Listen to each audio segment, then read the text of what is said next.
platforming Nick Fuentes. I would have a discussion with Nick because I don't find him to be quite as repulsive as Destiny. Why do you find Nick less repulsive for Destiny?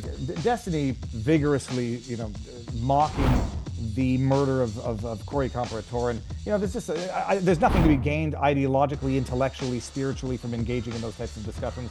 Fuentes has legitimate political ideas, and plus I saw the way freaking Destiny argues with people. It's like there's no point. You couldn't even have a moderator that could sufficiently stop. You don't think so? I think he's had some pretty decent moderated debates and unmoderated debates. But I want to address what you just said about Destiny, because it had to do with his relishing of or joking about Corey Comparator death and the Charlie Kirk stuff and all those memes.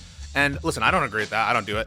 I condemn the Charlie Kirk assassination. I will say what I think about Charlie Kirk, and I will not mince words. But come on, is this really a standard you uphold for the right wing? Because you've heard all the comparison. Dave Rubin mocked the about the Paul Pelosi. Same thing with. First of all, none of those are on par, and none of them are even accurate as far as I'm concerned. People who are glorifying the death of George Floyd and doing the whole. I don't agree with the glorifying the death, but I do believe that there were contributing factors to his death. When you say I'll condemn his death, but I'll say what I want to say about the dead. Well, when you're saying what you want to say about not the dead but the murdered, you say, well, wait. But when you say that, when you say the murdered, you act as though I didn't call it murder. You act as though I didn't say he was assassinated. Anybody who says, yeah, it's a terrible thing to the assassination and murder's wrong, yeah, but he was a racist. Off. You know exactly what you're doing. It would be cucked and wrong for us to be like, well, because he was killed, I should pretend that I feel differently.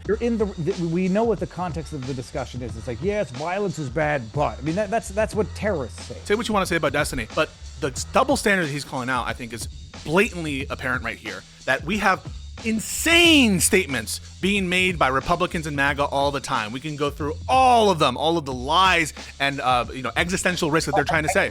One good example right now. Yeah, sure. So the insane thing that Trump said, which was that these people should all be hanged for sedition, that they're seditionists. He didn't say that. So already. Wait, hang on. Wait a second. But Alyssa Slotkin did not literally say, go out and do this. You had some inferences that you get to that. But you see what you did? You couldn't even accurately say what Trump said. It is accurate. Punishment for sedition is death. That's what he said. No, but he said they're guilty of sedition. Then he retweeted that where he said the punishment for sedition is death. He says they're guilty of sedition. It doesn't take a rocket science to put one and one together. They are actually consistent. That is, he thinks that they did the thing and they should be punished for the thing with the punishment for the thing. And you're acting like that's a crazy inference to draw, as though it's not the direct thing he's trying to communicate.